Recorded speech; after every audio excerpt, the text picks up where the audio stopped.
Shamrock Rovers have not lost away to Drogheda United since April 2005. That's a 16-game unbeaten run, and they rarely looked like being in any trouble on Friday night either. They fashioned an early chance with Simon Madden's cross headed wide by Gavin Brennan, who was one of three members of the clan on show at United Park. The home side had their only real scoring chance of the opening half after 21 minutes. Thornton was at the heart of proceedings, but he could not quite make contact with Lee Duffy's cross, and Tiarnan Mulvenna failed to hit the target from inside the penalty box. The only goal of the game was a classic counter-attack effort. Thornton's corner kick was easily gathered by Cregg Hyland in the Rovers' goal, and his long throw-out left Mark Hughes and Brandon Miele to chase for the ball. The Drogheda defender was short with his pass, and the Rovers striker took full advantage to run on and put his side one up.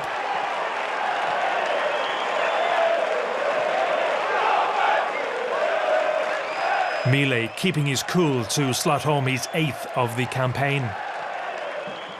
In the second half, Rovers controlled the possession for long spells. Miele's through ball set Danny North away. The former Sligo Rovers player did well here to keep the ball in play, and Ryan Brennan's dangerous cross was cleared by Hughes at the back for United.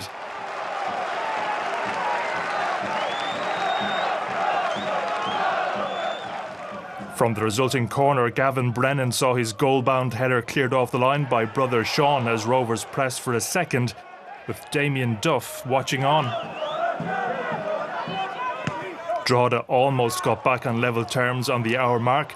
That man Thornton was involved once more, Michael Daly with the cross, and Pender almost snatched an equaliser. At the end though, Rovers maintained that amazing run at Drogheda and keep the pressure on the top two. It ended Drogheda United 0, Shamrock Rovers 1.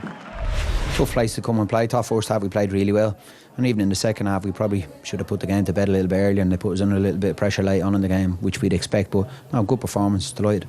Disappointing in our deliveries from set players, and also we didn't get enough crosses into the box when we were into good areas. And as I said again, they put the balls into the box when it was there. But still, always at 1-0, you have a great chance. And it was just a bit scrappy from us. Probably our worst performance attacking wise in this season so far. I'd say we didn't create so many chances. You know, we're a big club. We want to compete. We want to keep going, see where it takes us. You know, obviously the boys ahead of us are doing really well, but we got to keep going, keep picking up points, and hopefully someone slips up, and we're there to take advantage of that.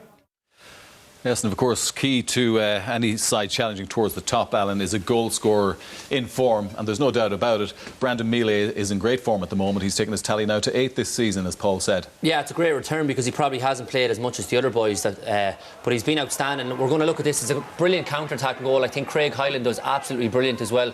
We have the clock on it, Peter, and it just goes to show you, in the space of 13 seconds, it's poor defending now, but Miele, once he gets one-on-one, cuts inside and shows a cool head with a great finish. He's, as I said, 13 seconds and it's in the back of the net. But he's been outstanding the last 2 weeks, he really has. I watched him against Limerick last week. He scored 2 goals and he was their best player on the pitch. He's carried that form into the game, obviously, on Friday night as well. And I'm sure Pat's chuffed with him. That's 3 wins on the bounce now for Shamrock Rovers. And as Pat said, they're just ticking away with the wins. Hopefully someone might slip up, but the boys obviously above them are doing so well. But they're in a good run of form, Shamrock Rovers, with he's been the outstanding player, I think, young Miele.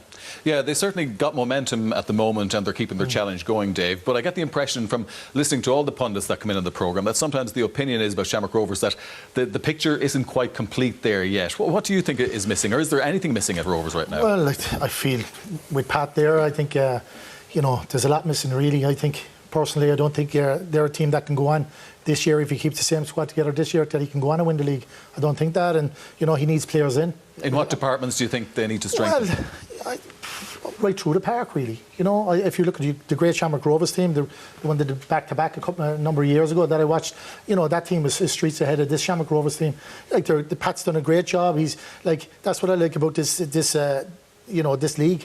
The honesty, you go to Drogheda, you're going to get a game, you have to compete, and that's what Pat has them doing. They're competing, they're very solid at the back, he works on the back, he doesn't give a lot away, and he's looking for his creative players up front. And the 2 young boys, Brennan and Miele, as Alan said they're doing the business for him. Yeah. But you know, I think there's a lot of work to do with Shamrock Rovers, but again, you're looking at finances, and to get the quality in, you need money. OK, well, just 1 goal at United Park, but did secure the 3 points for Shamrock Rovers at the weekend.